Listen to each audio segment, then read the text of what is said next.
Hey there, tonight we're settling into something different, something older, something that's been waiting in the shadows for you to find it.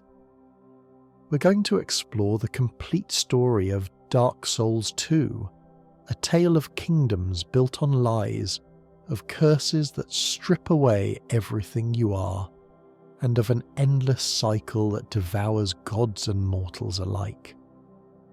Before we begin, I'd love to know where you're listening from tonight. Drop a comment and let me know what corner of the world you're resting in. There's something comforting about knowing we're all here together, drifting through these dark tales, sharing this strange journey into forgotten lands. Now, get comfortable. Pull your blankets close. Let the world outside fade into nothing. Because the story of Dark Souls 2 is one that will carry you through the night on waves of melancholy and wonder. It's a story about what happens when even hope itself begins to decay, when kingdoms rise and fall like the tide, and when the very thing that makes you human slowly, inevitably, slips away. Chapter 1: The Bearer's Arrival in a Dying Land. Imagine waking up with no memory of how you got here. You remember fragments, scattered pieces of a life that seems to belong to someone else now, flashes of faces you might have loved, echoes of a home you can barely picture. You remember losing something precious, something that defined the very core of who you were. But when you try to grasp at those memories, they slip through your mental fingers like water, leaving only the ghost of emotion behind. All you know with certainty is that you're cursed. The dark sign burns on your flesh, a ring of dark fire that brands you as one of the undead, damned to die and rise again, over and over until there's nothing left of who you once were. The mark throbs sometimes, pulsing with an almost sentient malice. You can feel it drawing on your humanity, slowly draining the essence of what makes you yourself. Each time you die, and you will die many times, the dark sign burns a little brighter, takes a little more. It's patient, this curse. It has all the time of the world to consume you completely. You find yourself in a place called Things Betwixt, though you don't remember arriving here.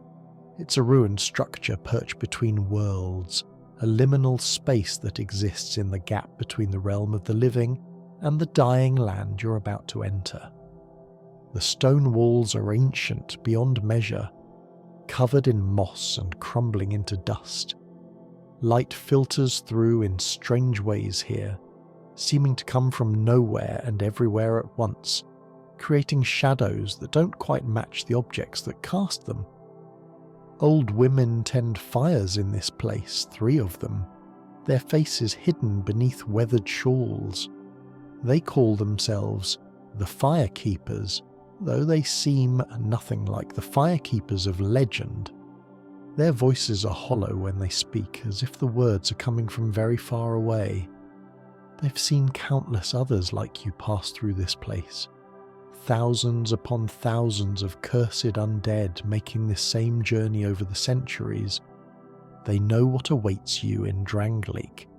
They know that most who enter that dying kingdom never return, not as themselves anyway. Most come back as hollows, mindless and aggressive if they come back at all. But the Firekeepers don't stop you. They can't. You're drawn forward by something you can't name, a desperate hope that somewhere in this dying land, tucked away in some forgotten corner, there might be a cure for what you've become. It's a fool's hope, perhaps. Countless others have sought the same thing and found only despair. But hope is all you have left, and you cling to it as tightly as a drowning person clings to driftwood. The fog parts like a curtain drawing back, and you see it for the first time. Majula. The name itself sounds like a sigh, like resignation given form. It's a small settlement, barely deserving the name, perched on a cliff that drops away into an endless ocean. The sun hangs perpetually low in the sky here, frozen in an eternal sunset that bathes everything in shades of amber and deep gold. The light is beautiful in a melancholy way, turning the old stones warm and making the shadows long and soft. It's a place that feels abandoned, even though a few souls still linger here. A single tree grows near the centre of the settlement, its branches bare and reaching toward that unchanging sky like skeletal fingers. It's been dead for longer than anyone can remember, yet it still stands, stubborn in its refusal to fall. A monument stands nearby, carved from stone that's older than the settlement itself. It's covered in names, thousands of them, carved by countless hands over countless years. Names of those who came before you, other cursed undead who passed through this place seeking the same thing you seek. Most of those names have been worn away by time and weather, illegible now, forgotten. Your name will join them eventually, one more lost soul added to an endless list. The ocean stretches beyond the cliff's edge, vast and dark and mysterious. You can hear the waves crashing far below, a constant rhythm like the heartbeat of the world. Some say if you look long enough at that ocean, if you stare into its depths, you can see other lands, other kingdoms that have risen and fallen in the same space Drangleic occupies now. The ocean remembers what the land forgets. Near the bonfire, beside a small house that might serve as a tavern or inn in more populous times, sits a woman in green. She's motionless, patient, as if she's been waiting here for centuries and could wait centuries more without complaint. When you approach, she looks up, and you see her eyes. They're different from human eyes, tinged with an otherworldly quality that speaks of her artificial origin. Though you don't know that yet, she regards you with a mixture of sadness and hope, an expression you'll come to know well in the dark times ahead. Her name is the Emerald Herald, though she has another name too, one she rarely uses, Shanalot. She's the one who will guide you on your journey, though guide might be too kind a word for what she does. She'll tell you what you need to do, but she won't explain why you're doing it. She'll level you up when you bring her souls, helping you grow stronger, but she'll never tell you her true purpose or who created her for this task.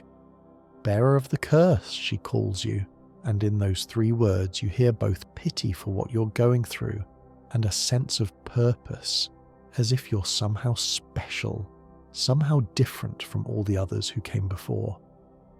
Seek souls. Larger, more powerful souls. Seek the king. That's your quest, delivered in a voice like distant bells. Simple words for an impossible task. A directive that will take you to the darkest corners of a dying kingdom and beyond. Drangleic stretches before you like a corpse laid out for viewing. A kingdom that was once mighty, but now lies in advanced stages of decay.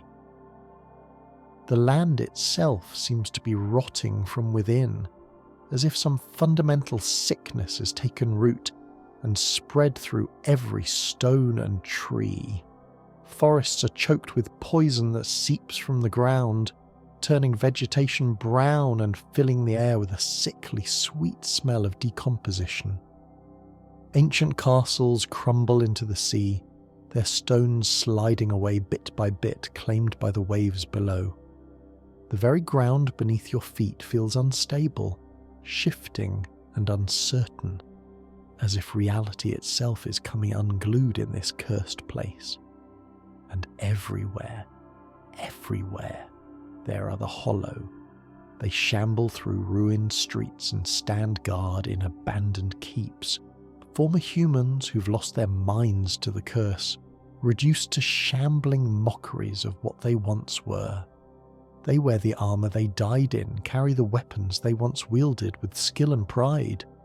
But there's no skill anymore, no pride, just base instinct and unthinking aggression.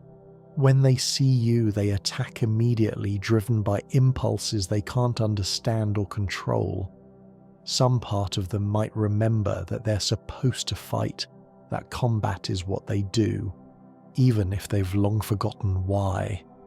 Looking at them, you see your own future. This is what awaits you if you fail, if you die too many times, if the curse takes hold completely. You'll become one of these things, mindless and violent, attacking anyone who comes near.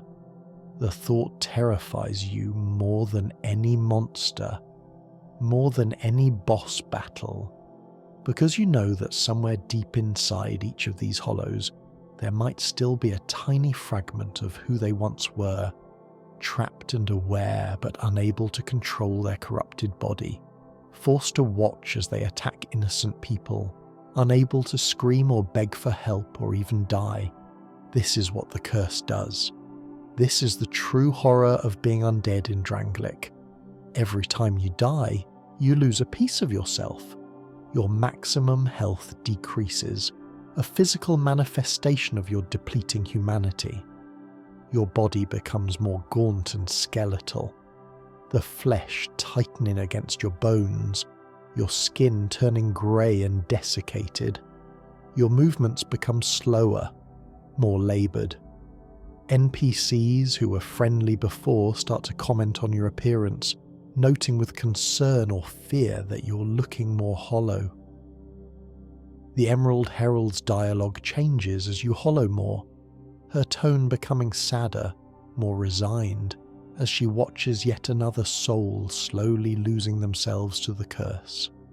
The game is constantly reminding you that this is your fate too, that no matter how skilled you are at combat, no matter how many bosses you defeat or challenges you overcome, you're still cursed, still dying a little bit every time you fall in battle. You can restore your humanity temporarily by using an item called a human effigy, appearing human again for a while, your health bar restored to its full length, but it's only delaying the inevitable.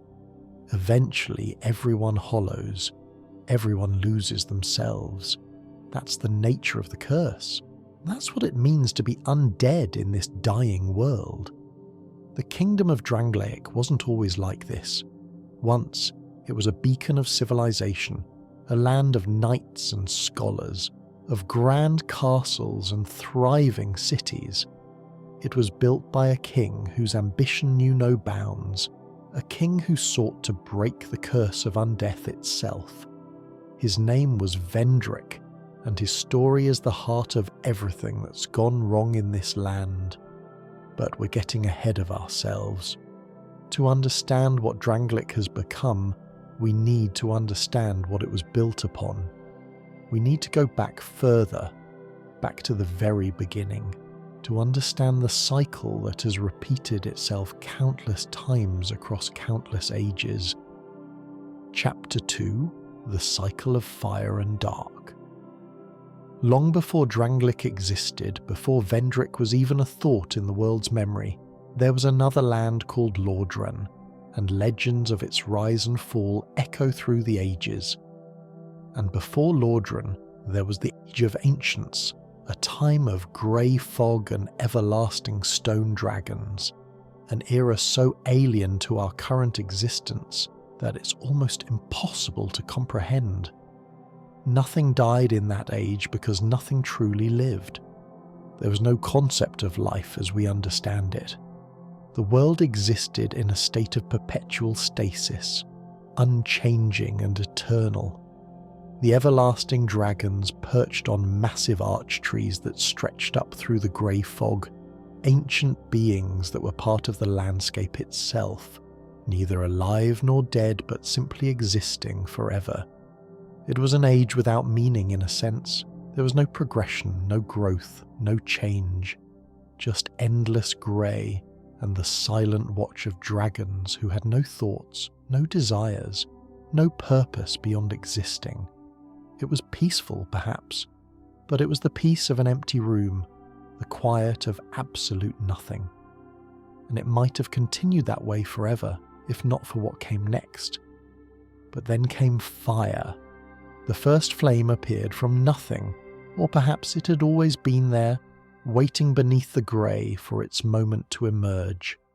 With that flame came something revolutionary, something that shattered the eternal stasis of the Age of Ancients: disparity. The very concept of difference bloomed into being. Heat and cold could now exist as separate states rather than the uniform grey.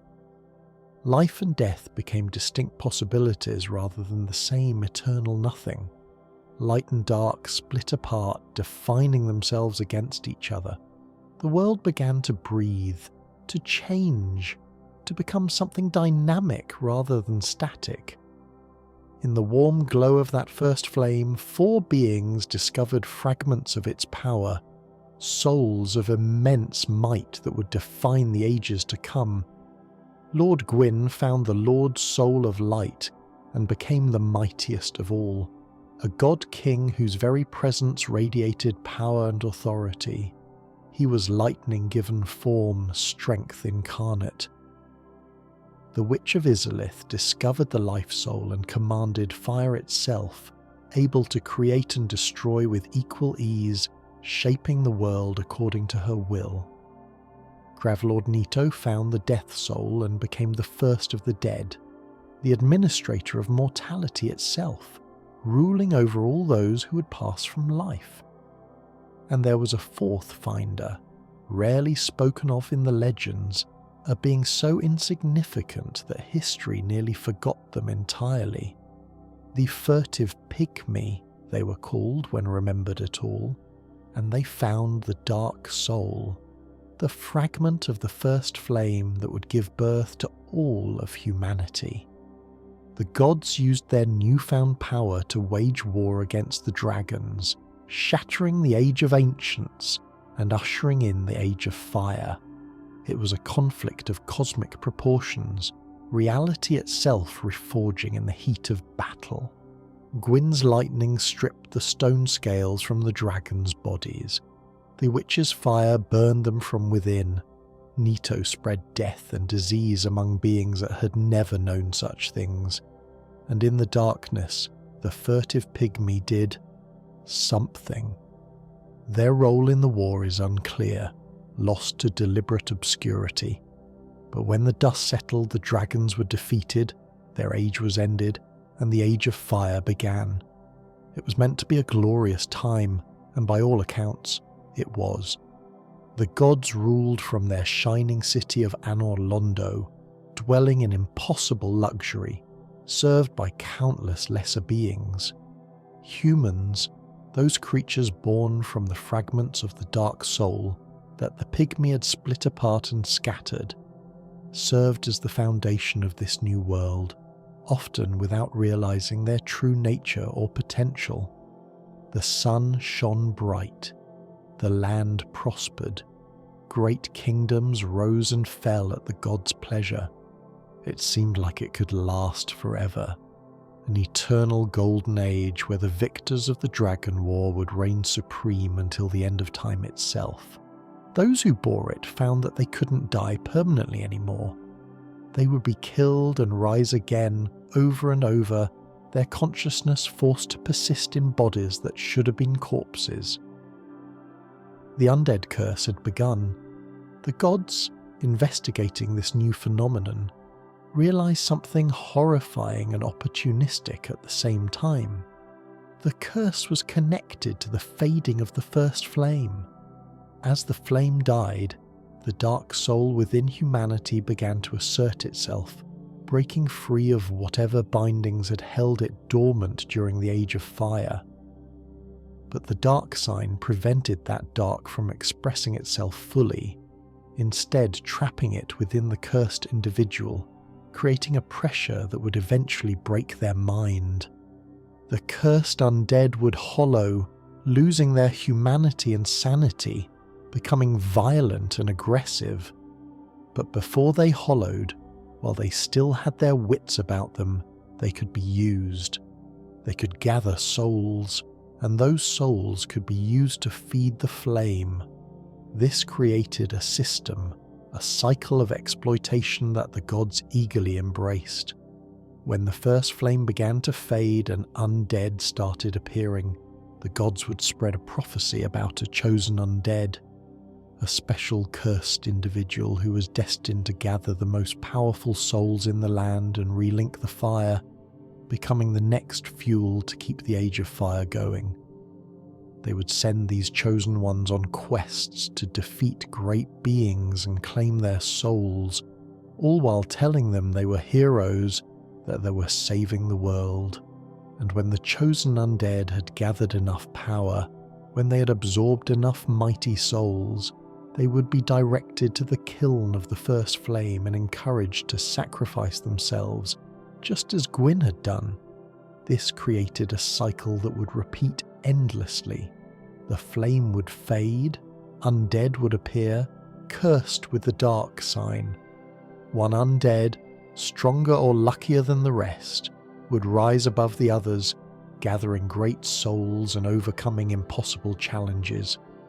Eventually they would relink the first flame, using their soul and all the souls they had gathered as kindling. The Age of Fire would continue for another era, perhaps a few hundred years, perhaps 1,000. Then the flame would begin to fade again, and the cycle would repeat, over and over, forever. Or at least, that was the plan, the system that Gwyn had inadvertently created, and that the gods eagerly perpetuated. But cycles have a way of wearing down over time, degrading with each repetition like a photocopy of a photocopy.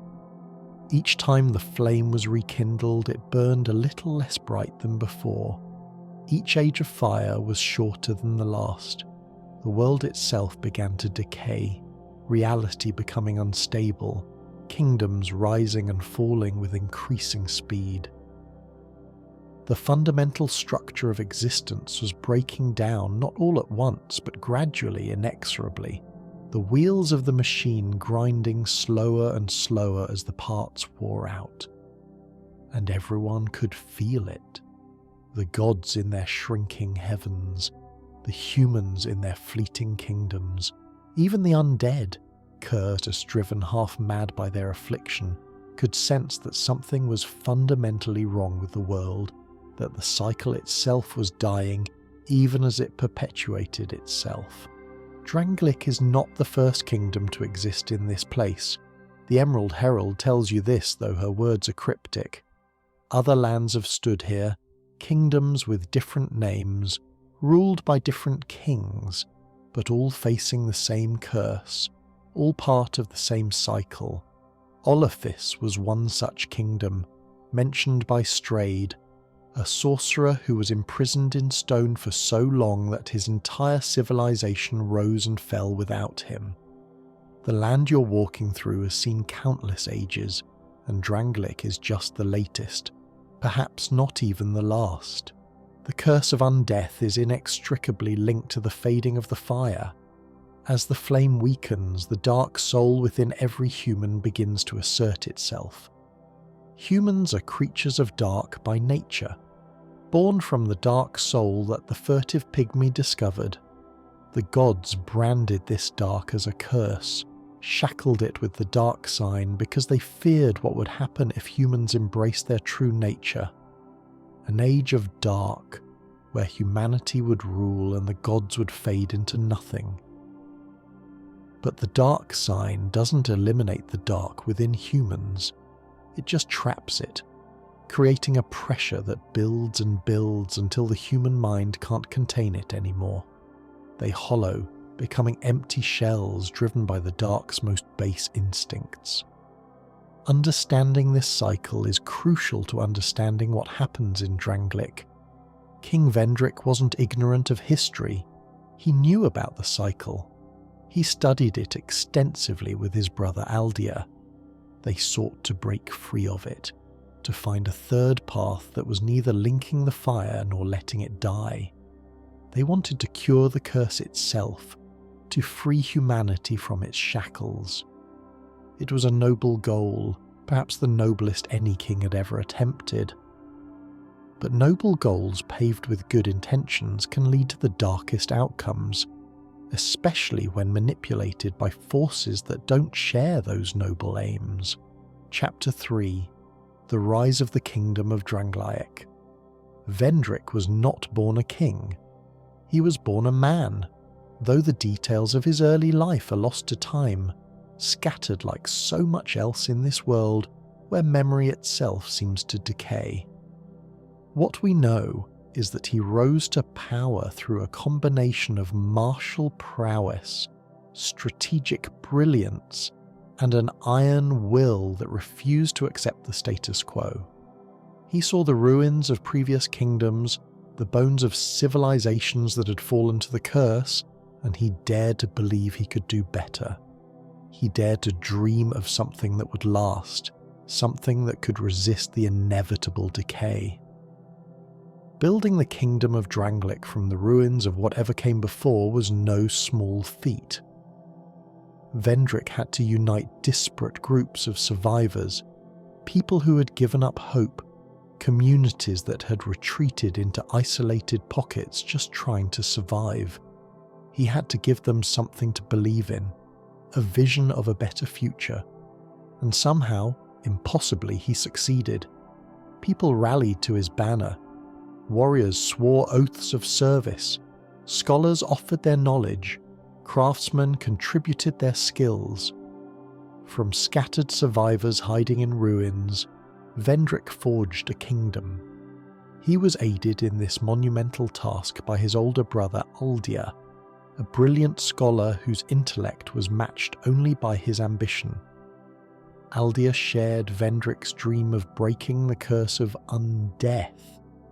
But where Vendrick approached the problem as a king seeking to save his people, Aldia approached it as a scientist seeking to understand the fundamental laws of reality.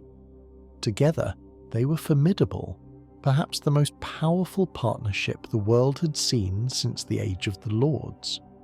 Vendrick was the warrior king, commanding armies and inspiring loyalty through his personal charisma and demonstrated strength.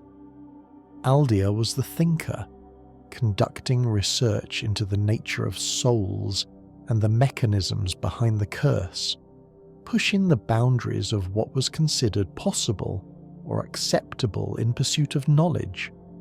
The kingdom they built was magnificent, a testament to what humanity could achieve even under the shadow of the curse. Drangleic Castle stood as the jewel of the realm, a massive fortress with towering spires that seemed to pierce the clouds themselves, and grand halls where the voices of courtiers echoed off marble walls. The architecture was deliberately ambitious, designed not just for defense, but as a statement of intent. Every stone was placed with purpose. Every arch was calculated for maximum aesthetic and structural impact. It was proof that even cursed humanity could create something beautiful and enduring, something worthy of the gods themselves. The castle's design incorporated innovations from previous ages, learning from the architectural achievements of kingdoms long fallen. Massive gates that could withstand siege for years, underground waterways that provided fresh water even if the castle was completely surrounded, escape routes known only to the royal family, hidden passages that led to secret exits far from the castle grounds. Vendrick and his architects thought of everything, planned for every contingency. They believed this castle, this kingdom, would endure where others had failed. Around the central castle, cities flourished like flowers in spring. Heidi's Tower of Flame stood as a monument to a previous civilization, incorporated into Drangleic's borders and repurposed for the new kingdom's needs. Majula began as a proper settlement in those days, not the lonely cliffside refuge you see now, but a bustling waypoint where travellers rested before continuing to the capital. Trade routes connected distant lands, bringing exotic goods and foreign knowledge to Drangleic's markets.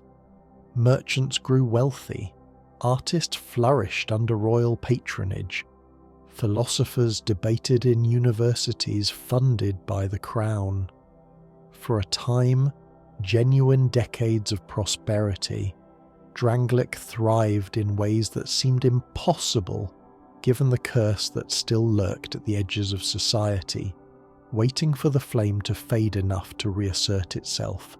Vendrick surrounded himself with powerful warriors who had become legends in their own right. The Dragon Riders, elite knights who had mastered the art of riding wyverns into battle, served as his personal guard and aerial cavalry. These warriors were handpicked for their skill and loyalty, trained from youth in the difficult art of bonding with and controlling the aggressive wyverns. They wore distinctive armour and wielded massive halberds, cutting imposing figures whether on the ground or mounted on their fearsome steeds. Their presence alone was often enough to discourage rebellion or invasion.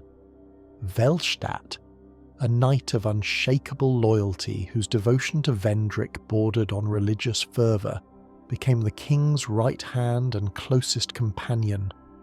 He followed Vendrick everywhere, a silent guardian whose massive frame and sacred chime made him both protector and enforcer. Velstadt was more than just a bodyguard. He was Vendrick's confessor, his confidant, perhaps the only person the king truly trusted with his deepest fears and doubts. When Vendrick spoke of the burden of kingship, of the weight of responsibility for every soul in his kingdom, it was Velstadt who listened and offered what comfort could be given. Raimi, equally skilled and equally devoted, served alongside Velstadt as one of the king's twin arms, a title that spoke to their importance and their partnership. Where Velstadt was steady and unmovable as stone, Raimi was quicker, more aggressive in combat, favouring a more offensive style. Together they complemented each other perfectly, covering each other's weaknesses, anticipating each other's movements in battle with the precision that only comes from years of fighting side by side. They are brothers in all but blood, bound by their shared service to the king they both revered. These were men of absolute dedication, willing to die for their king without question or hesitation. And Vendrick inspired such loyalty not through fear or manipulation, but through genuine virtue. He cared about his people. He visited the sick in hospitals. He held court where even the poorest citizen could bring grievances. He led his armies from the front in battle, never asking his soldiers to face dangers he wouldn't face himself. This was why people loved him, why they believed in his vision, why they were willing to sacrifice everything for his dream of a kingdom that could resist the curse. Aldia's keep became a centre of learning and experimentation, though calling it merely a centre of learning undersells the horror of what happened within its walls. The scholar gathered the brightest minds in Drangleic, bringing them to his mansion with promises of unlimited resources, freedom to pursue any line of inquiry, and the opportunity to solve the greatest mystery of their age. Young researchers came eagerly, excited to be part of something historic. Most of them never left, at least not as themselves. The experiments conducted at Aldia's keep were brutal beyond description. The scholars who worked there had no moral constraints, no ethical guidelines to limit their research. They studied giants, not as dignified subjects, but as specimens to be dissected and analysed. Giants captured during Vendrick's war were brought to the keep and subjected to tests that would make even the hardest soul recoil. They were vivisected while conscious, their regenerative abilities making traditional anesthesia unnecessary in the researchers' cold calculation. Their souls were extracted and studied, bound into gemstones and crystals to understand the nature of their power. Their bodies were broken down piece by piece to see how they healed, how they regenerated, where their seemingly limitless strength originated. The keep's dungeons were filled with cages containing the results of various experiments. Failed creations lurked in the shadows, things that had once been human but were now twisted into forms that nature never intended. Some experiments attempted to graft giant parts onto human bodies, creating chimeric horrors that were neither one nor the other, suffering in forms that should never have existed. Other experiments tried to artificially induce the dragon transformation that certain ancient humans had undergone, resulting in malformed creatures covered in imperfect scales and vestigial wings that would never fly. The most ambitious project at Aldia's keep was the attempt to recreate the ancient dragons themselves. Aldia believed that the dragons' immortality, their existence outside the cycle of fire and dark, held the key to breaking the curse. If he could understand how the dragons existed eternally without being bound to the first flame, he might be able to replicate that state in humans. He experimented with dragon worship, trying to understand the spiritual connection certain cults had claimed with the ancient beings. He used the souls of giants, powerful and long-lasting, as the basis for creating artificial dragon souls. He attempted countless iterations, each one bringing him closer to his goal, but never quite succeeding. The dragon you encounter later in the game, the ancient dragon in the Dragon Shrine, is one of Aldia's creations, not a true ancient dragon at all, but an artificial construct made from giant souls and dragon bones and twisted sorcery. It's impressive in its scale and power, a testament to Aldia's skill, but it's still just a facsimile, a copy that can never truly match the original. The real ancient dragons had something Aldia could never replicate in a laboratory, some fundamental quality that existed beyond the reach of mortal understanding. But perhaps Aldia's most significant creation, though he might not have seen it that way, was the Emerald Herald herself, Shanalot. She was the culmination of countless experiments attempting to create a hybrid being, part human and part dragon, something that could exist in both states simultaneously.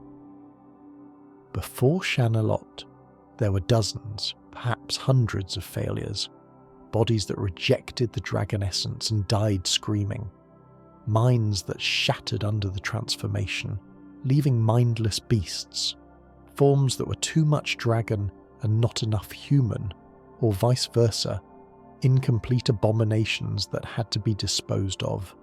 Shanalot was the first success, the first hybrid that maintained her humanity while incorporating dragon traits. She could survive the process. She could think and reason and speak. She was stable, at least relatively. Aldia saw her as proof that his methods could work, evidence that the barrier between different forms of existence could be bridged through sufficient application of knowledge and will. But he also saw her as a tool, a means to an end. He created her with a specific purpose, to guide those who would come seeking the throne, to help them become powerful enough to make the choice that needed to be made. She wasn't family to him. She wasn't even really a person in his eyes. She was a successful experiment, valuable primarily for what she could accomplish. The research was brutal, the methods unconscionable, the suffering immeasurable. The failed experiments were simply discarded, thrown into pits or left to wander the keep's dungeons. Those bodies that were still useful for study were kept in cages for further experimentation. Those that weren't were fed to the creatures that Aldia kept in the lower levels, massive dogs that had grown grotesquely swollen from their diet of human and giant flesh. Even the researchers themselves weren't safe. If someone outlived their usefulness, if they disagreed with the direction of research, if they simply knew too much about methods Aldia wanted to keep secret, they might find themselves on the wrong side of an experiment, their protests ignored as they became the next subject. By the time you arrive at Aldia's keep, only a handful of researchers remain, still pursuing their twisted studies with single-minded determination. The halls are filled with the sounds of suffering, moans from failed experiments still clinging to life, the crack of breaking bones as new transformations are attempted, the scratch of quills on parchment as observations are meticulously recorded. The keep has the atmosphere of a charnel house pretending to be a university, a place where the pursuit of knowledge has become completely divorced from any consideration of morality or compassion. But Aldia and Vendrick believed the ends justified the means. If they could break the curse, if they could free humanity from the cycle of fire and dark, wouldn't any sacrifice be worthwhile? How many had already suffered under the curse? How many had lost themselves to hollowing? If a few hundred or even a few thousand had to suffer in the experiments, wasn't that a small price to pay for saving countless millions in the future? This was the logic that drove them, the rationalization that let them sleep at night despite the horrors they unleashed. For years, Drangleic prospered under Vendrick's rule. The king was beloved by his people, seen as a wise and just ruler who cared deeply about their welfare. He wasn't like the gods of old who saw humans as mere tools. He was one of them, a human who had risen through his own strength and will. He gave people hope that the curse could be overcome, that there was a future beyond endless hollowing. And for a time, that hope seemed justified. Vendrick's researchers made progress. They discovered techniques for slowing hollowing. They created golems powered by giant souls that could serve as tireless workers. They even began to understand the fundamental nature of the dark soul itself. But Vendrick's greatest strength was also his greatest weakness. He was human, and humans, for all their potential, are vulnerable to manipulation. Humans can be deceived, they can be seduced, they can be led astray by desires they don't fully understand. And there was something waiting for Vendrick, something born from the darkest depths of the abyss, something that had been searching for a powerful king to manipulate. Her name was Nashandra, and she would be the instrument of Drangleic's destruction, aspects of his nature. Nashandra embodied his desire, his insatiable want for power. She was the smallest of the fragments, which made her hunger even more intense.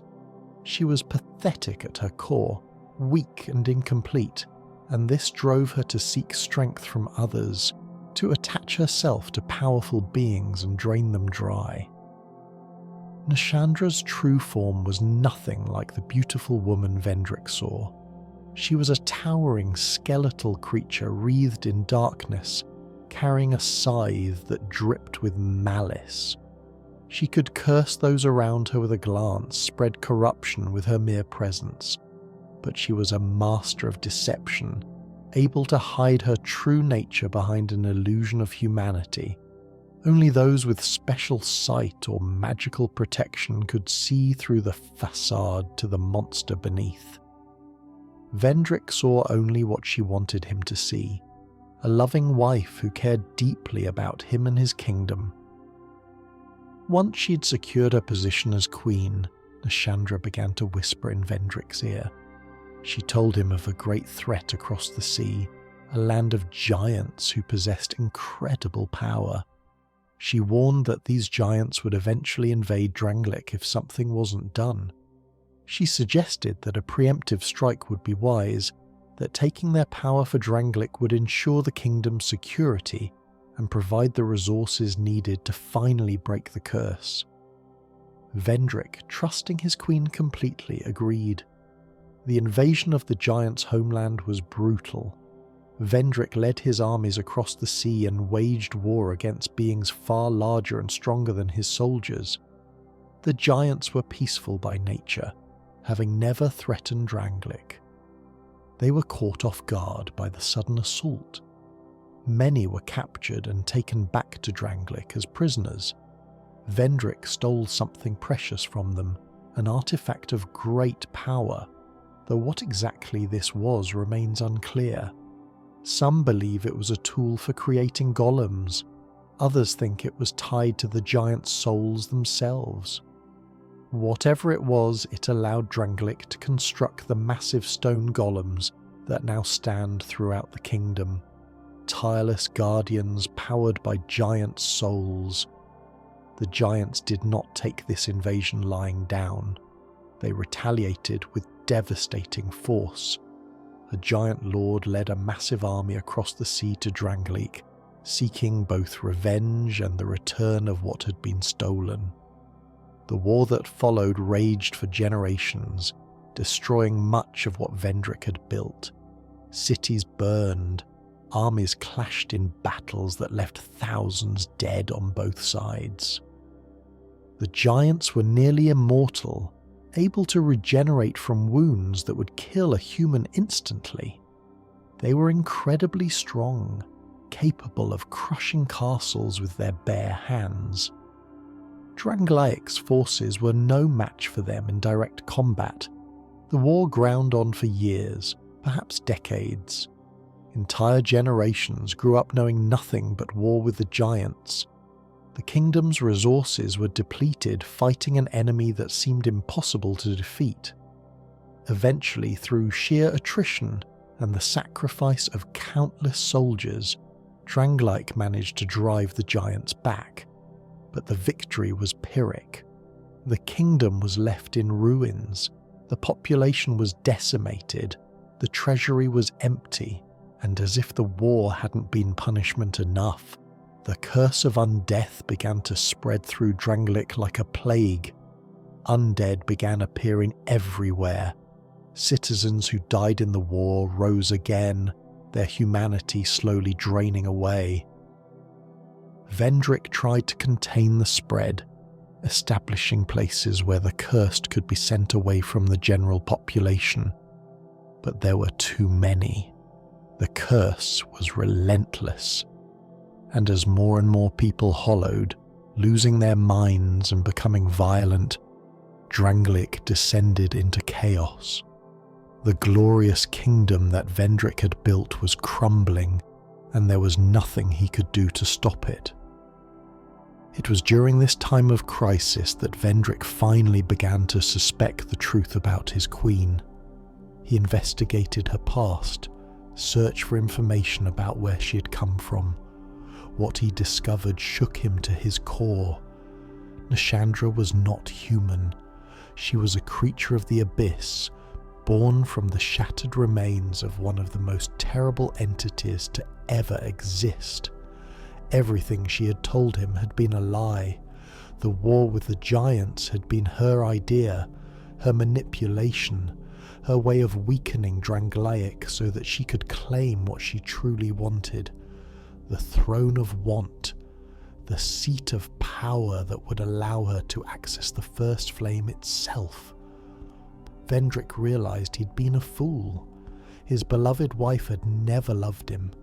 She had used him, manipulated him into destroying his own kingdom, all so she could gain more power. The betrayal was devastating. But Vendrick was still a king, still a man of duty.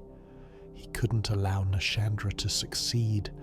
He couldn't let her claim the throne and use it for whatever dark purpose she intended. So he made a choice. He would deny her the only thing she wanted. He would lock himself away where she could never reach him, taking with him the key she needed to access the throne of want. Chapter 5. The Four Who Sit on Thrones. Before Vendrick sealed himself away, before the final tragedy of his reign, he had gathered 4 souls of immense power. These were the great souls, the souls of beings who had inherited the power of the ancient lords. In the cycle of fire and dark, certain powerful entities rise to prominence, gathering strength until they become something more than mortal, almost godlike in their power. 4 such entities existed in Drangleic, and their stories are tales of corruption and decay. The first was the Rotten, a massive amalgamation of undead flesh dwelling in the poisonous depths of the Black Gulch, perhaps the most miserable location in all of Drangleic. The Black Gulch is where the kingdom threw everything it wanted to forget. The cursed undead who were too far gone to function in society, but not hollow enough to simply kill, were dumped here. The criminals no one wanted to execute properly. The victims of plague and disease who were easier to dispose of than cure. All of them thrown into this toxic abyss to be forgotten by the world above. Over time, as the bodies piled up and the curse worked its horrible magic, something impossible happened. The hollow undead, pressed together in the depths, began to merge. Flesh fused with flesh, bones intertwined with bones. Dozens, perhaps hundreds of individual bodies melted together into a single massive form. It shouldn't have been possible. Each undead should have remained separate, their curse individual. But in the concentrated misery of the Black Gulch, where suffering reached a critical mass, the impossible became real. The Rotten was not born but created from this fusion, formed from countless hollow undead who'd been discarded and left to rot in the poisonous depths beneath Drangleic. Within the writhing mass of corpses, one consciousness emerged, calling itself the Rotten, though whether this was a new entity or one of the original undead who somehow maintained awareness through the fusion is unclear. It possessed a great soul, though how it acquired this power remains a mystery. Perhaps it was absorbed from one of the hollows that made up its form, someone important who had been cast into the gulch and forgotten. Perhaps it was born from the sheer concentration of death and suffering in that place, the Black Gulch itself birthing power from accumulated misery. The Rotten is unique among the great soul holders because it shows something approaching compassion. When you enter its arena, you find it cradling smaller undead, protecting them as a parent might protect children. It doesn't attack immediately with mindless aggression like the other bosses. It seems almost reluctant, as if it understands that you're here because you need its soul, that you're just another undead curse to do terrible things in pursuit of a goal you barely understand. But it fights anyway, because what choice does it have? This is its home. These are its charges, and it will defend them even though it knows it will fail. The Black Gulch itself is a monument to Drangleic's cruelty, a physical manifestation of how the kingdom treated those it deemed worthless. Statues line the paths, weeping toxic liquid that poisons anyone who lingers near them. The statues' faces are anguished, forever frozen in expressions of suffering. Hollow undead lurk in the shadows, attacking with desperate violence, knowing no other way to exist anymore. Worms the size of men burrow through the poisoned earth, grown massive from feeding on the bodies dumped here. It's a place of concentrated hopelessness, where even the landscape seems designed to crush any remaining spirit. The second was the lost sinner, imprisoned in the Tower of Flame on an isolated island accessible only through the dangerous docks of No Man's Wharf, a place where even the light itself has been driven away by the darkness. The sinner was once human, a woman who had committed what the gods considered the ultimate transgression. She had attempted to rekindle the first flame herself, to seize that cosmic power without permission or guidance from the established order. Perhaps she thought she could do it better than those who had linked the flame before. Perhaps she believed she understood something they didn't. Or perhaps she was simply desperate, seeing the flame fading and trying to preserve it out of genuine desire to help, not understanding the consequences of her actions. She failed spectacularly, and the failure was catastrophic. The flame rejected her attempt, backlashing with terrible force. The energy she tried to manipulate consumed her, burning her from within, leaving her scarred in ways that went deeper than mere flesh. And as punishment for her presumption, she was locked away in eternal darkness, imprisoned in the Lost Bastille, a fortress that served as Drangleic's most secure prison for the most dangerous criminals. The Lost Bastille is a nightmarish place, a prison built on prison built on prison, layers of incarceration going back centuries. The architecture is deliberately oppressive, designed to break the spirit of anyone confined within. Narrow cells with no windows, corridors that twist back on themselves, creating a maze that prisoners could never navigate even if they escaped their chains. Guard towers overlooking execution grounds where countless prisoners met their end. The very stone of the place seems to absorb hope, draining it away until even the strongest will crumble. The sinner was placed in the deepest, darkest cell in the entire fortress, a place where light never reaches. She was bound in chains, heavy manacles that restricted her movement, but didn't prevent her from fighting if someone was foolish enough to challenge her. The darkness was her companion, her punisher, her prison within the prison. She was left there to reflect on her crime, to suffer in isolation, to go mad in the absolute black. But the darkness brought something else, something the gods hadn't anticipated. A parasite attached itself to her head, a bug of horrific appearance that fed on her pain and possibly her sanity. This creature, known as the Chaos Bug, may have been drawn to the residual chaotic energies from her failed attempt to kindle the flame, or it may have been there all along, part of the punishment, a living torture device. It clings to her head like a grotesque crown, its presence constant and agonizing. When you finally reach the sinner's cell, when you light the torches that can illuminate the arena, you see her clearly for the first time. She's tall and powerful despite her imprisonment, her body honed by centuries of captivity into a weapon of pure desperation. She wields a massive ultra greatsword, a weapon that should be too heavy for someone who's been imprisoned for so long, but hatred and madness give her strength beyond the physical. She fights with the fury of someone who knows they can never be free, someone who has nothing left to lose, someone who would rather die fighting than continue existing in that terrible darkness. The third was the Old Iron King, a tyrant who had ruled from a massive iron keep built into the side of an active volcano, a monument to industrial ambition and the hubris that comes with unchecked power. This king was different from Vendrick in almost every way. Where Vendrick sought knowledge to help his people, the Old Iron King sought wealth and power for their own sake.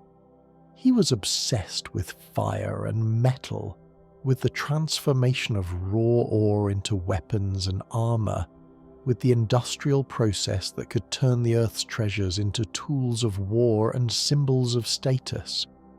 His kingdom was built on exploitation, both of the land and of his people. Massive forges operated day and night, fed by lava channeled directly from the volcano. Foundries produced weapons and armor of incredible quality, each piece stamped with his seal, each one a testament to his kingdom's industrial might. The finest metallurgists in the land came to serve him, some willingly for the chance to work with such resources, others as prisoners forced into labour. The heat in the forges was unbearable, claiming the lives of countless workers who collapsed from exhaustion or were consumed by the flames they tended. But the old Iron King's greed was insatiable. The wealth his forges produced was never enough. He demanded more ore, richer veins, greater quantities. He ordered his miners to dig deeper and deeper into the earth, to mine beneath the keep itself, to extract every last trace of precious metal from the ground. His advisors warned him that he was digging too deep, that there were dangers in the earth best left undisturbed. He ignored them. What could be more dangerous than him after all? What could pose a threat to a king with such power and wealth? The answer came from below.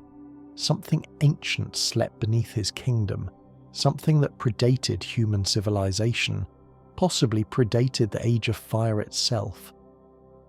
The deepest mines disturbed this sleeping entity, and it awakened with catastrophic fury. Lava erupted from the depths, flowing through the mines and into the keep itself. The channeled lava that had powered his forges broke free of its constraints, flooding corridors and chambers.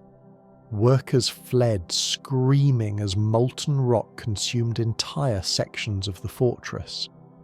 The old Iron King's magnificent keep, his testament to industrial power, became a death trap of fire and melting metal.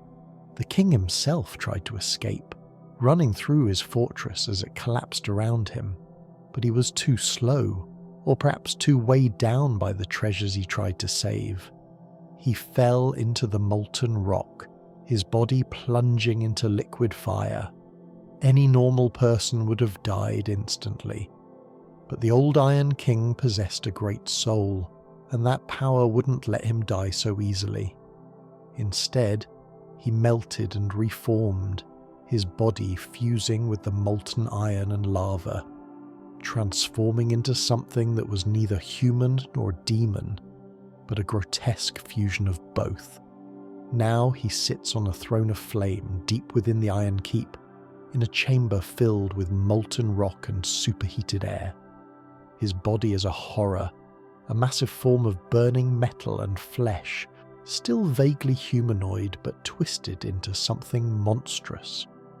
His head is elongated into a terrible mask of iron. His arms have become weapons of liquid fire. He's trapped in that throne room, unable to leave, perhaps not even wanting to leave, sitting in eternal suffering as his kingdom continues to burn around him.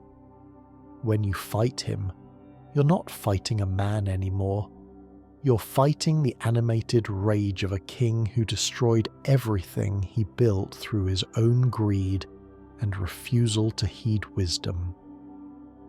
The fourth was the Duke's dear Freya, a massive spider that dwelt in the depths beneath Brightstone-coved Seldora, a once prosperous mining town that had become a nightmare of silk and chitin.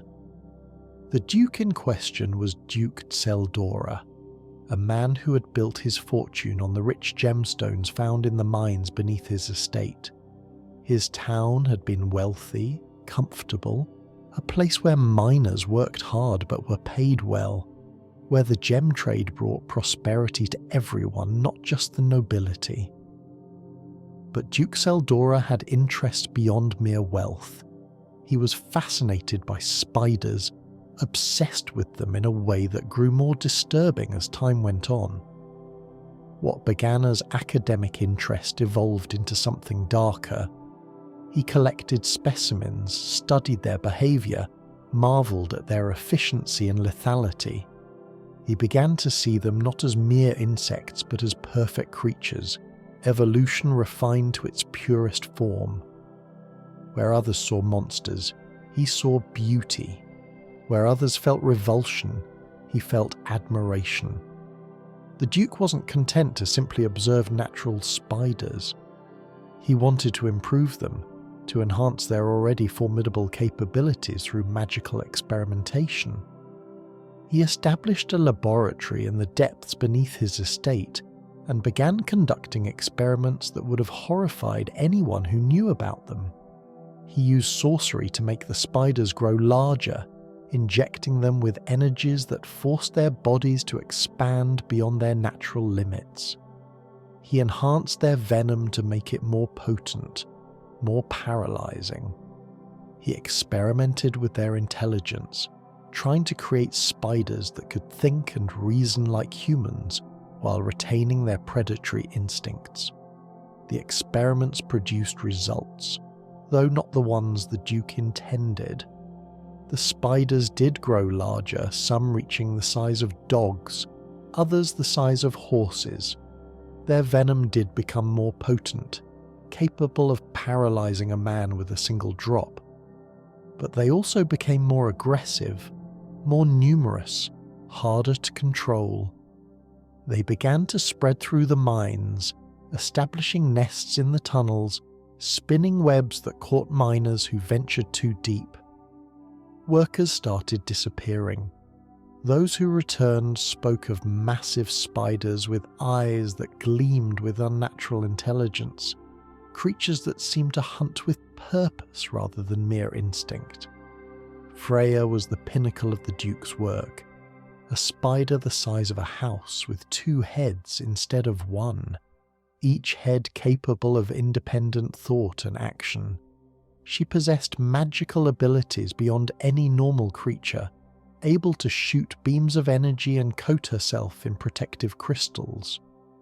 The Duke was so proud of his creation, so enamored with what he'd made, that he kept her close, studying her constantly, feeding her everything she needed to grow even larger and more powerful. He named her Freya, treating her like a beloved pet or perhaps even a daughter, showering her with affection and attention. But Freya was still a spider, still a predator, and the Duke was still prey. Eventually, inevitably, she devoured him. Perhaps she grew too hungry and he was simply the closest food source. Perhaps some instinct overrode whatever affection she might have had for her creator.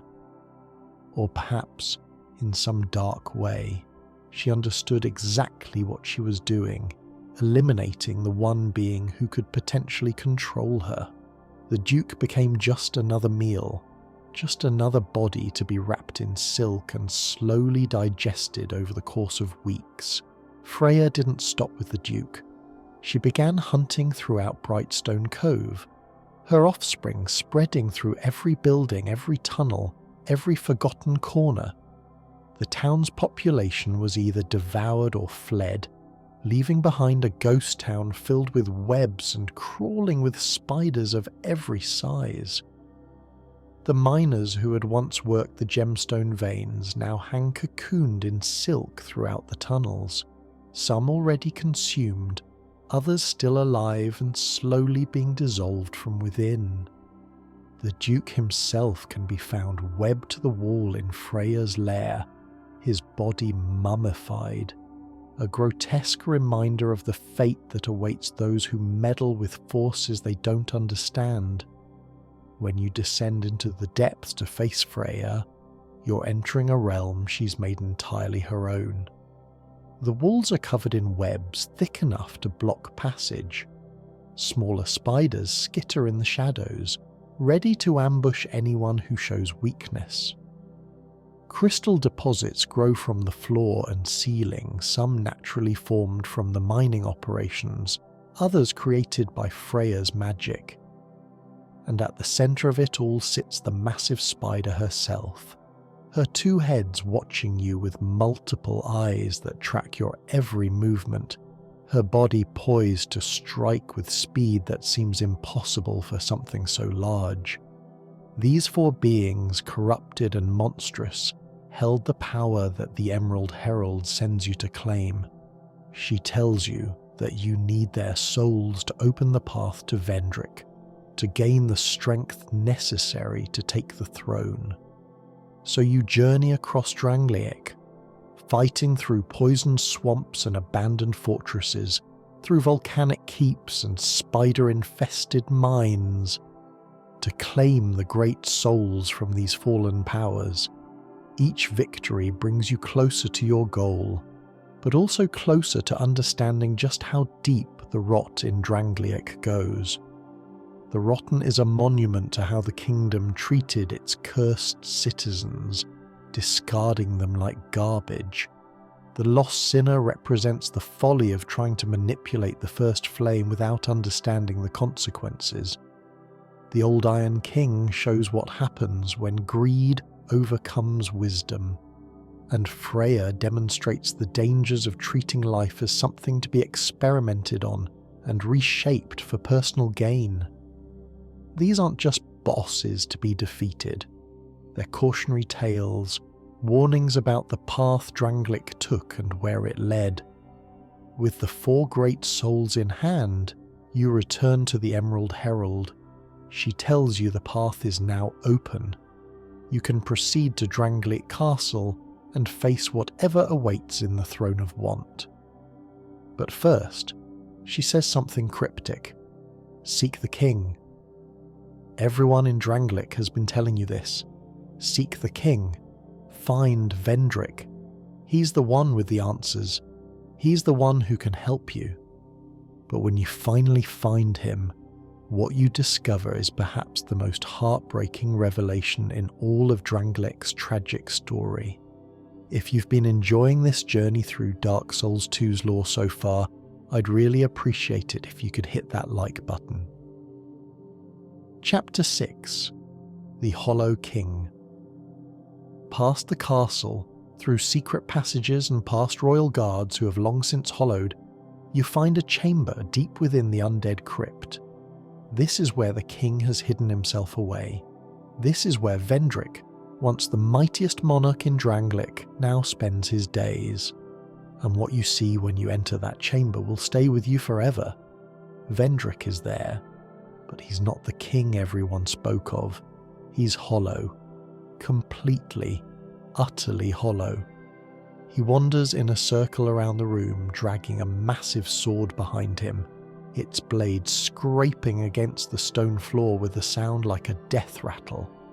He's enormous, perhaps twice the height of a normal man, wearing tattered robes that barely cover his skeletal frame. His face is sunken, his eyes empty pits. There's nothing left of the man who built Drangleic. This is just a shell, an empty husk going through the motions of existence without thought or purpose. He won't attack you unless you strike first. If you leave him alone, he'll just keep walking his endless circle, trapped in some routine his body remembers even though his mind is long gone. You can watch him for as long as you want. This tragic figure who once had such grand ambitions. He wanted to save his people. He wanted to break the curse. Instead, he became its ultimate victim, reduced to a wandering hollow in the depths of his own castle. You can fight him if you want. If you strike him enough times, he'll finally register your presence and attack. But the fight is pitifully one-sided. Not because Vendrick is weak, but because you need special items called Souls of a Giant to make him vulnerable. Each one you have reduces his defense, making him easier to damage. Without them, your attacks bounce off harmlessly, and the battle becomes an exercise in futility that can last hours. But with them, Vendrick falls relatively quickly, his hollow body unable to mount an effective defense. When you finally defeat him, when you put this Hollow King out of his misery, you feel something strange. Not triumph, Not satisfaction, just profound sadness. This is what awaits everyone in Drangleic eventually. This is the fate of even the mightiest and most noble. Vendrick had everything: power, knowledge, devoted followers, the resources of an entire kingdom. And still he couldn't escape the curse. Still he hollowed. Still he lost everything that made him who he was. But Vendrick's story isn't quite over yet. You possess an item called the Ashen Mist Heart, given to you by the ancient dragon. This artifact allows you to enter the memories of the dead, to see the past as it actually was. And scattered throughout Drangleic are the corpses of giants from the war, their souls still clinging to memories of what happened. When you use the Ashen Mist Heart on the Giant Lord's corpse, you're transported back to the war itself, fighting alongside past Vendrick's forces as the giants assault the kingdom. But there's another memory you can access. In Vendrick's chamber, there's a pile of his armour and possessions. Using the Ashen Mist Heart here transports you to a different time, to when Vendrick was still himself, still aware, before he hollowed completely. This is the memory of the king, and what you find there is remarkable. Vendrick is lucid. He can speak, he can think, and he has things to say. In this memory, Vendrick is melancholy but resigned. He knows he's going to hollow soon. He knows there's no escape from that fate. But he uses his remaining time wisely, sharing what he's learned with you, the bearer of the curse. He speaks of the cycle of fire and dark, of how kingdoms rise and fall in an endless pattern. He talks about the nature of power and the lies that underpin the Age of Fire. He admits his own failures, acknowledging that he was blind to Nashandra's true nature until it was too late. But Vendrick also speaks of hope. He tells you about crowns, ancient crowns from kings who ruled before him in different lands. These crowns hold power, he says, power to resist the curse itself. If you can find them, if you can bring them to him in this memory, he can unlock their true potential. He can give you something no one else in Drangleic possesses, the ability to die without hollowing. It won't make you truly immortal, and you'll still lose your souls when you die, but you'll keep your humanity, keep your mind intact. It's not a cure, but it's close. It's the closest anyone has ever come to breaking the curse. The crowns Vendrick speaks of are in places far from Drangleic proper, in lost kingdoms that fell long ago. To find them, you'll need to venture into the 3 DLC areas, each one a complete adventure unto itself. Chapter 7: The Scholar Who Transcended.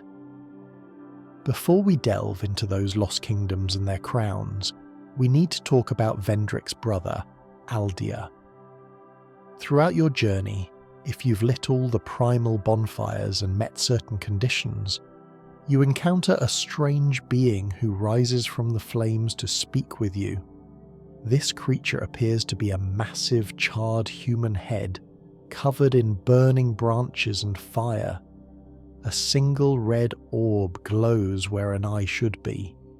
When it speaks, its voice is calm and measured, philosophical and profound. This is Aldia, the scholar of the first sin. Aldia's transformation into this creature is the result of his experiments into the nature of life and the curse. While Vendrick built the kingdom and waged wars, Aldia secluded himself in his keep and conducted research that would make even the most hardened soul recoil in horror. He gathered giants and experimented on them, trying to understand the source of their power and longevity. He attempted to recreate the ancient dragons, believing that their immortality held the key to breaking the curse. He created the Emerald Herald herself, Shanalot, an artificial being fashioned from dragon and human, the first successful result of countless failed experiments. But Aldia's greatest experiment was on himself. He sought to transcend the cycle of life and death entirely, to exist outside the laws that governed souls. He succeeded after a fashion. Through methods that remain unclear, he transformed himself into something that could not die in the traditional sense. He became bound to the bonfires themselves, able to manifest from any flame, existing in a state between life and death, cursed and uncursed, mortal and immortal. He had achieved a kind of immortality, but at the cost of his humanity, his physical form, perhaps even his sanity. When Aldia speaks to you, he shares his philosophy about the world. He's bitter and disillusioned, having learned truths that shattered his previous beliefs. He speaks of the first sin, which is Gwyn's decision to link the first flame and extend the Age of Fire. In doing so, Gwyn cursed humanity with the undead curse, shackling the dark within them and creating an endless cycle of death and rebirth. Aldia sees this as the ultimate crime, the sin from which all other suffering flows. By resisting the natural order, by trying to make the Age of Fire eternal, Gwyn doomed countless souls to hollowing and despair. But Aldia also criticizes the alternative. Letting the fire die would usher in the Age of Dark, but what would that truly mean for humanity? Would it be freedom, or just a different kind of prison? Aldia suggests that both linking the fire and letting it die are false choices, two sides of the same corrupt system. He sought a third option, a way to transcend the cycle entirely, and he believes you might be capable of finding that path, of discovering something beyond both light and dark. If you've defeated Vendrick before you face Nashandra, Aldia appears as an optional boss after you defeat the Queen. The fight against him is strange and surreal. He teleports around the arena, emerging from the ground in bursts of flame and branches. He attacks with fire magic and physical strikes from his writhing limbs. When you damage him enough, he becomes vulnerable, his flames dying down, but he never truly dies.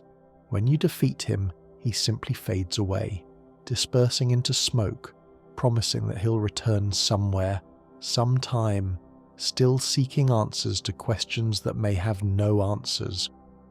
Aldia offers you a choice at the end.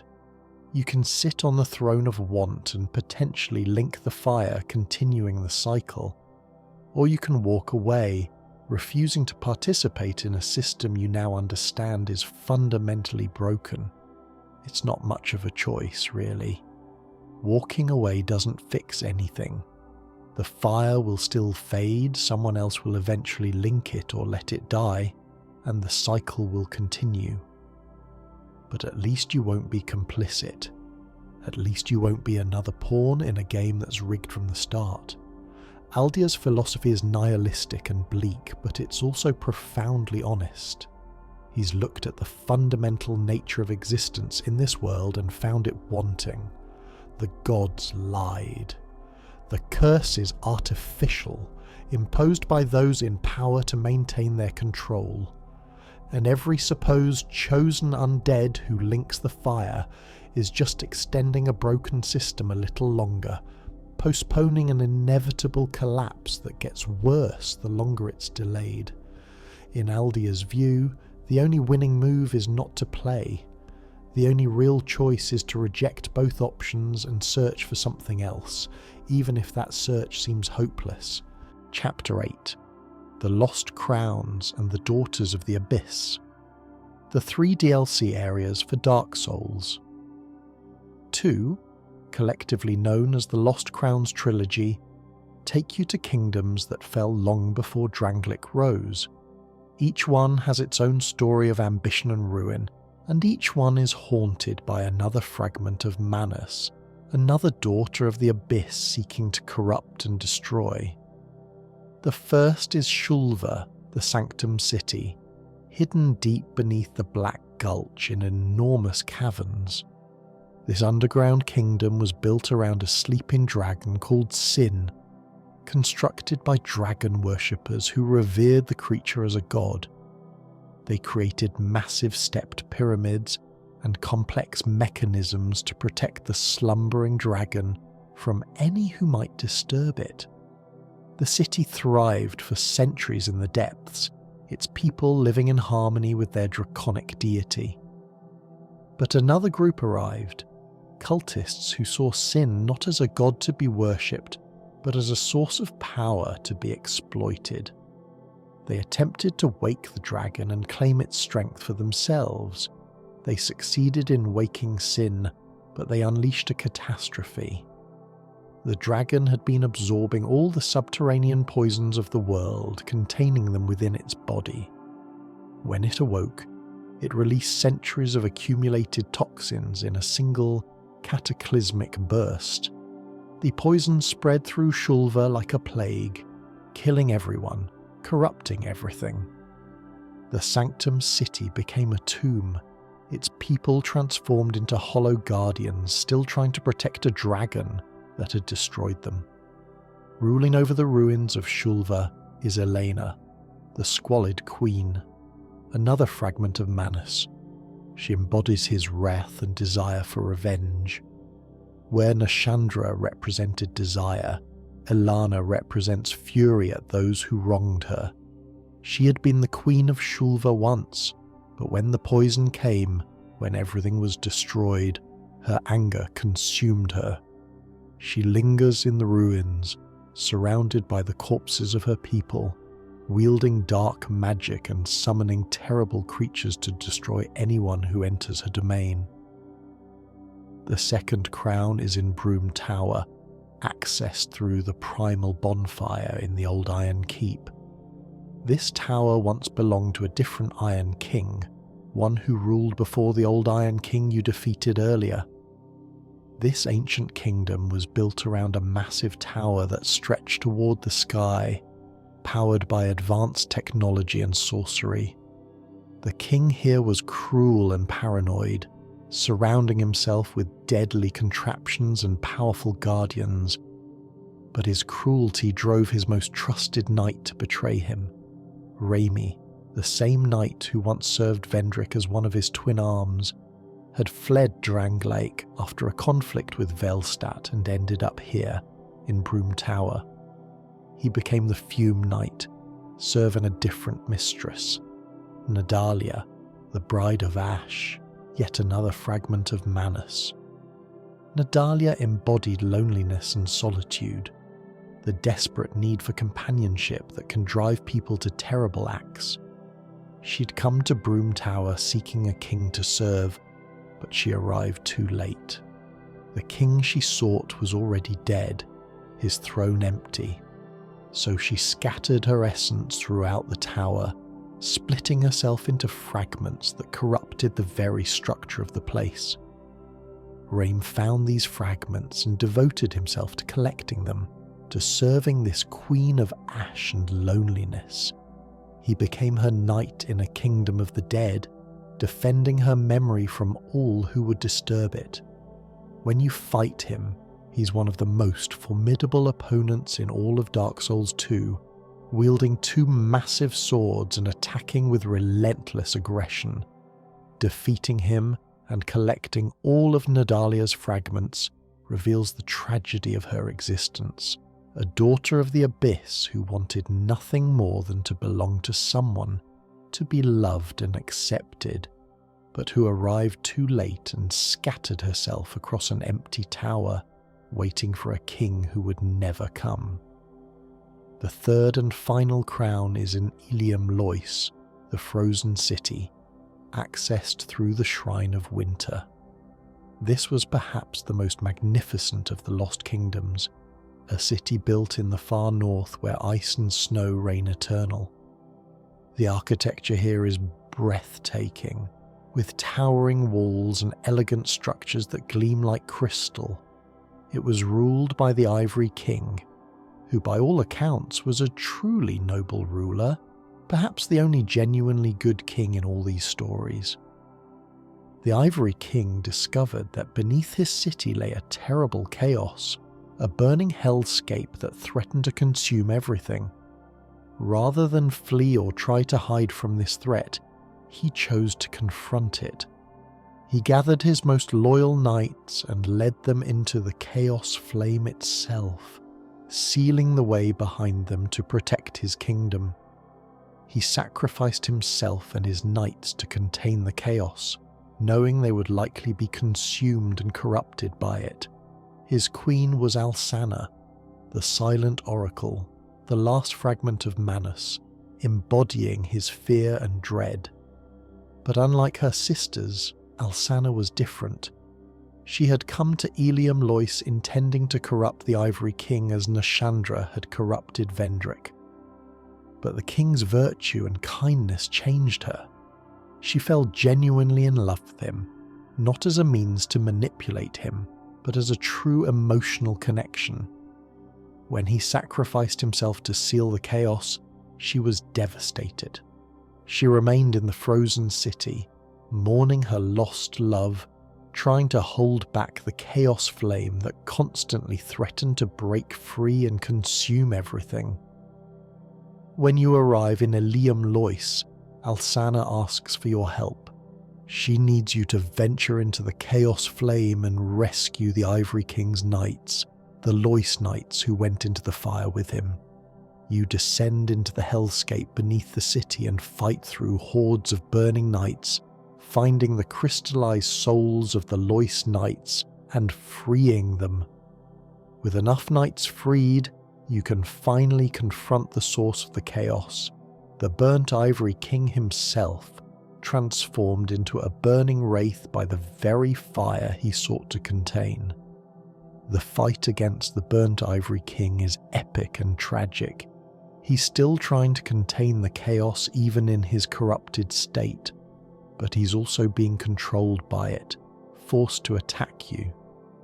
His Lois knights fight by your side, these loyal souls willing to stand with you against their former king because they know he would want the chaos stopped, even if it means destroying him.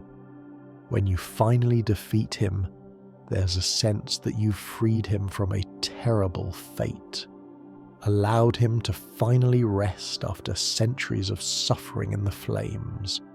Alsana gives you the crown of the Ivory King after you defeat her love.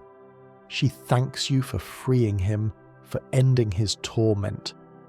Unlike her sisters, she doesn't try to manipulate you or use you for her own ends.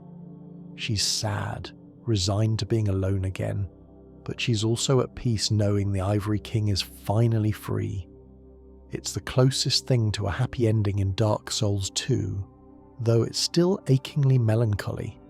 With all 3 crowns collected, along with Vendrick's own crown from his memory, you can return to the memory of the king. Vendrick performs a ritual, infusing the crowns with his blessing. From this point forward, as long as you're wearing one of the crowns, you won't hollow when you die. You'll still lose your souls, you'll still have to retrieve them from where you died, but your maximum health won't decrease. You'll keep your human appearance and your sanity intact. It's not a true cure for the curse, but it's the closest anyone has ever come. Vendrick has given you the one thing he could never give himself, the ability to keep fighting without losing your mind. Chapter 10. The Blessing and the Breaking of the Curse. But there is one small victory you can claim. With Vendrick's blessing infused into the crowns, you possess something unique. As long as you wear one of the 4 crowns, you can die and resurrect without losing your humanity.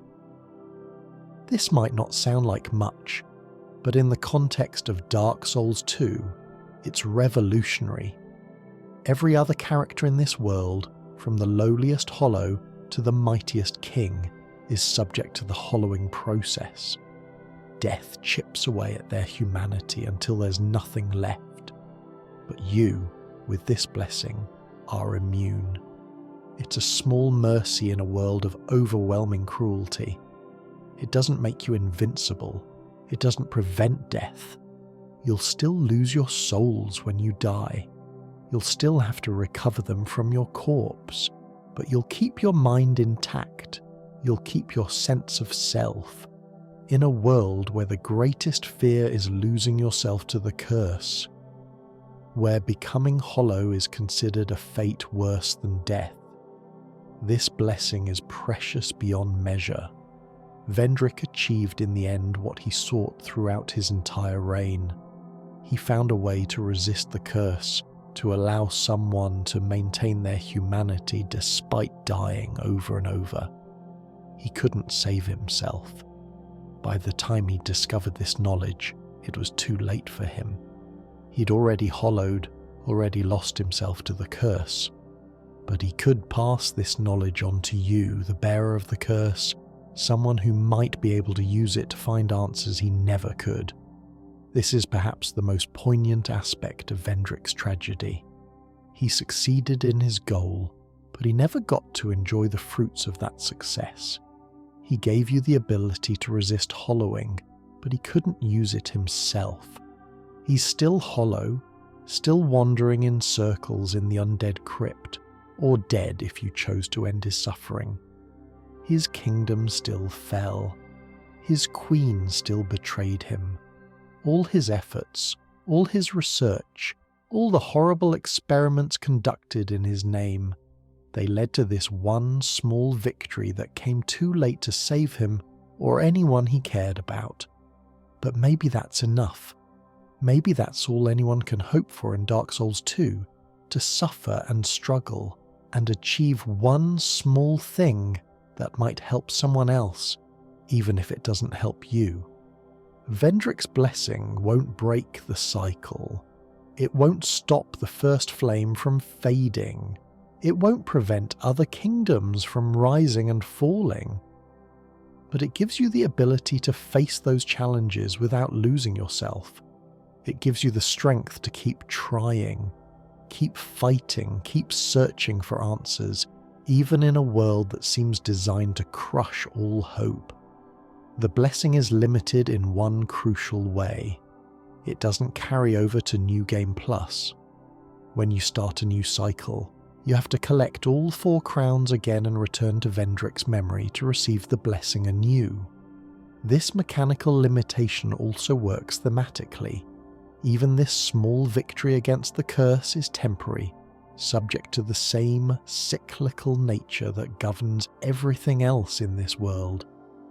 You can resist hollowing for a time, but the curse always reasserts itself eventually. The cycle always continues. Chapter 11. The Horror of Hollowing. To truly understand what Vendrick's blessing means, we need to talk about what hollowing actually is, what it does to a person, and why it's so terrifying. Hollowing isn't just death. Death would be a mercy. Hollowing is the slow erasure of your identity, the gradual dissolution of everything that makes you who you are. When you first become undead, when the dark sign first brands your flesh, you seem normal. You look human. You think like a human. You have memories, emotions, desires, fears. You're still yourself. But every time you die, something changes. It's subtle at first. Your skin becomes a little paler. Your movements a little slower. You might forget small details, lose track of time more easily. You tell yourself it's just stress, just the trauma of dying and coming back. But deep down, you know the truth. You're starting to hollow. The process accelerates with each death. Your flesh withers, becoming grey and desiccated. Your eyes sink into your skull. Your bones become more prominent beneath thinning skin. But the physical changes are nothing compared to what happens to your mind. Your memories begin to blur and fade. You forget names of people you loved. You can't remember why you're here or what you were trying to do. Your emotions become muted, like you're feeling them through a thick fog. Joy, sadness, fear, love. They all start to feel distant and unreal. Eventually you reach a point where you barely remember being human at all. You wander aimlessly, driven by base instincts you don't understand. You attack anything that moves, not out of malice, but because some dim part of your brain remembers that fighting is what you do, even if you can't remember why. You're hollow now, a shambling corpse that doesn't have the sense to lie down and stop moving. The truly horrifying part is that you're still in there somewhere. Deep beneath the madness and decay, some tiny fragment of your original self remains, trapped and aware but unable to control your actions or even communicate. You watch yourself attack innocent people. You hear yourself making human moaning sounds. You feel your body deteriorating beyond all recognition, but you can't stop it. You can't even die, not permanently. You're locked in this state forever, or at least until someone puts you out of your misery. This is what happened to everyone in Drangleic eventually. The knights who swore to defend the kingdom, now mindless enemies blocking your path. The merchants who once sold goods in bustling markets, now hollow shells clutching worthless wares. The scholars who pursued knowledge in Aldia's keep, reduced to attacking on sight. Every hollow you encounter was once a person with hopes and dreams and loved ones. The curse took all of that away, leaving only empty husks going through the motions of existence. King Vendrick's hollowed form is the ultimate symbol of this horror. He was the mightiest man in Drangleic, a king who commanded armies and shaped the destiny of nations. He had more resources, more knowledge, more determination than almost anyone else in the kingdom. And still, the curse got him. Still, he ended up wandering in circles, dragging his sword, his crown lost, his mind gone. Everything he built turned to ruins around him. The game makes you experience this horror personally. Every time you die, your maximum health decreases. Your character becomes more gaunt and skeletal. NPCs comment on your appearance, noting that you're looking more hollow. The Emerald Herald's dialogue changes as you hollow more, her tone becoming sadder as she sees another soul slowly losing themselves to the curse. The game is constantly reminding you that this is your fate too, that no matter how skilled you are, no matter how many bosses you defeat, you're still cursed, still dying a little bit every time you fall. This makes Vendrick's blessing even more meaningful. He's giving you the ability to resist the one thing that terrifies every undead more than death itself. He's preventing the hollowing process, keeping your mind intact no matter how many times you die. You can look at yourself in the mirror and still see a human looking back. You can remember who you are and why you're fighting. You maintain your identity in a world designed to strip it away. But even this blessing has its limits. It only works while you're wearing one of the crowns. Take it off and you're vulnerable again. And it only prevents hollowing on death. It doesn't restore your humanity if you're already hollow. It doesn't cure the curse itself. You're still undead, still immortal in the worst possible way, still part of the cycle. The blessing just makes it bearable. It gives you the ability to endure without losing yourself. Chapter 12. The Endless Cycle and the Weight of Eternity. In the end, Dark Souls 2 is a story about cycles, about how history repeats itself with different actors playing the same roles, making the same mistakes, suffering the same consequences. The kingdom of Drangleic is just one iteration of a pattern that's played out countless times before, and will play out countless times again. Before Drangleic was Olafis. Before Olafis was something else. After Drangleic will come another kingdom with another king, facing another manifestation of the same curse. The cycle of fire and dark is the fundamental structure that underlies everything in this world. Fire fades, dark rises. Someone rekindles the fire. The age of fire continues. Fire fades again, over and over, endlessly. Each cycle is slightly different in its details, but identical in its broad strokes. There are always powerful beings who gather great souls. There's always a curse that afflicts the undead. There's always a chosen one who's supposed to link the fire or let it die. The names change, the locations change, but the pattern remains the same. Vendrick and Aldia both recognize this pattern and try to break free of it. Vendrick sought to cure the undead curse itself, to find a way for humans to exist outside the cycle.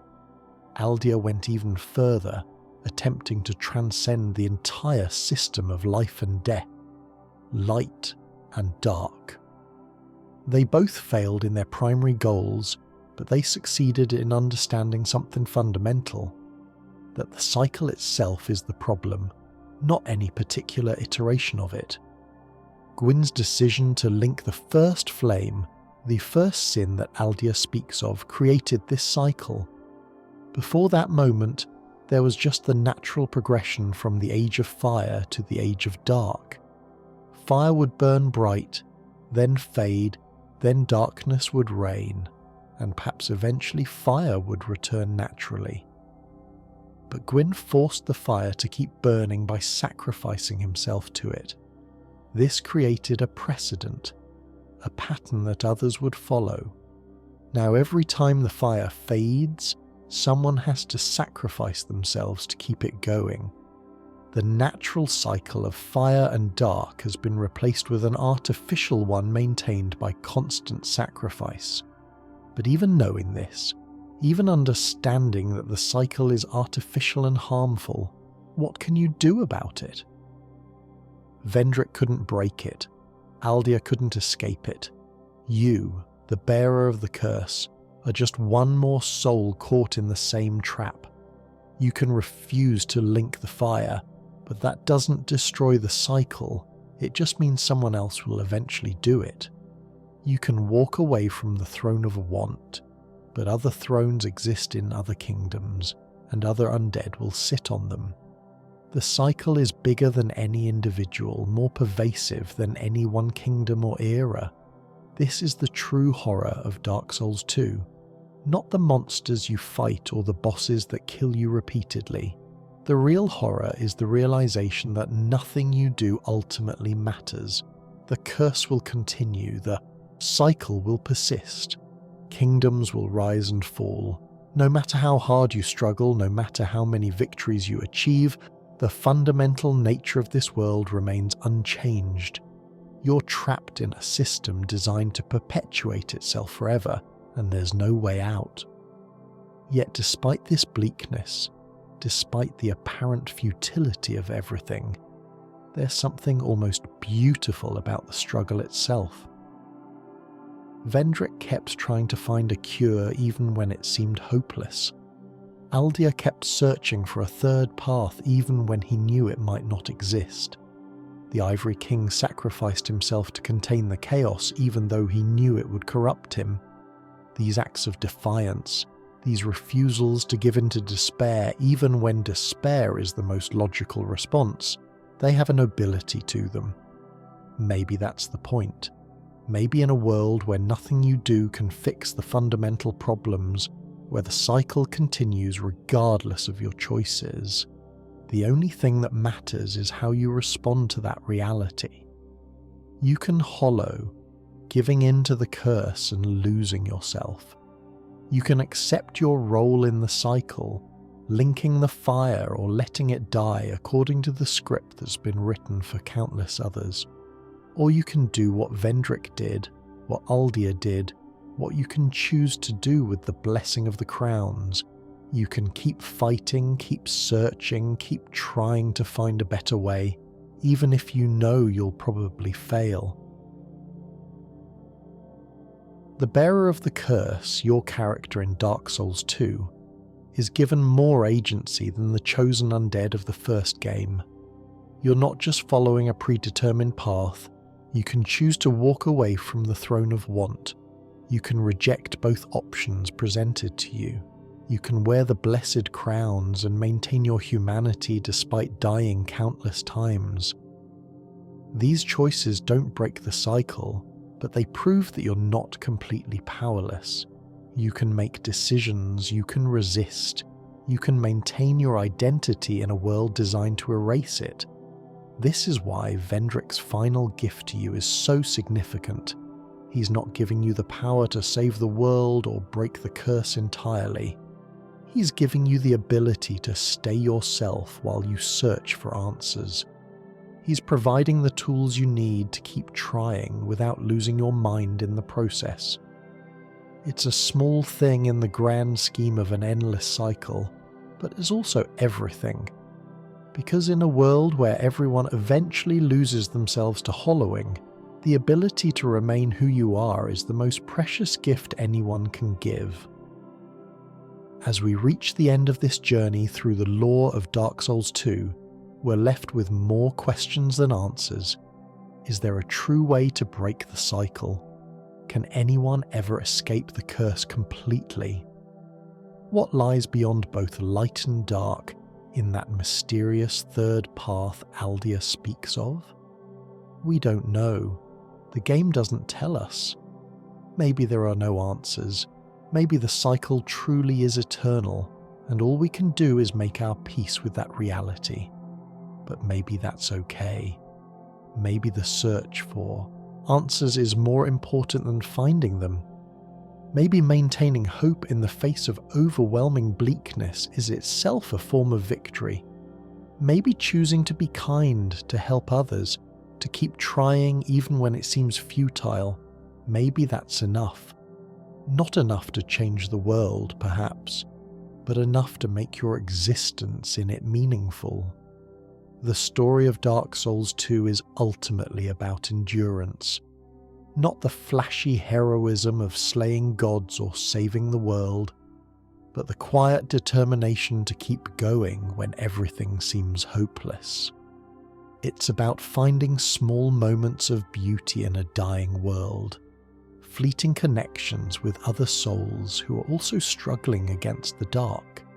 It's about choosing to help when you could just as easily walk away, about showing mercy when cruelty would be easier, about maintaining your humanity when the universe itself seems designed to strip it away. King Vendrick failed to save his kingdom. Aldia failed to break the cycle. Nashandra failed to claim the power she craved. The lost sinner failed to rekindle the first flame. The old Iron King failed to control the fire that consumed him. The Duke failed to control the spiders he created. Failure is everywhere in Dark Souls 2, unavoidable and universal. But within those failures are also moments of genuine triumph. Vendrick created a blessing that can help others resist the curse. Aldia discovered truths about the nature of reality. The Ivory King sacrificed himself to protect his people. Alsana learned to love truly, without manipulation or malice. These small victories, these moments where someone did something good despite knowing it wouldn't fix everything, they're what make Dark Souls 2's story resonate.